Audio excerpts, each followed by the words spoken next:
Hello everyone. In this video we will see what is light intensity sensor or what is LDR.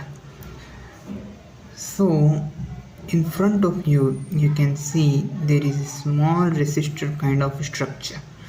So this structure is known as LDR, that is light dependent resistor. So it means the amount of resistance it provides at the presence of light is less.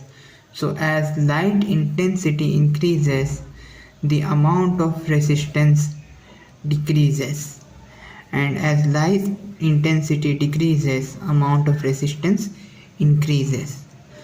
So using this relationship we can sense the light intensity.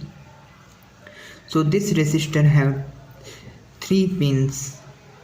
One is for VCC, that is for power, second is for ground, third one is for the signal. So that's it for today's video. I hope you understood what is LDR or light intensity sensor and how to use it in your circuits.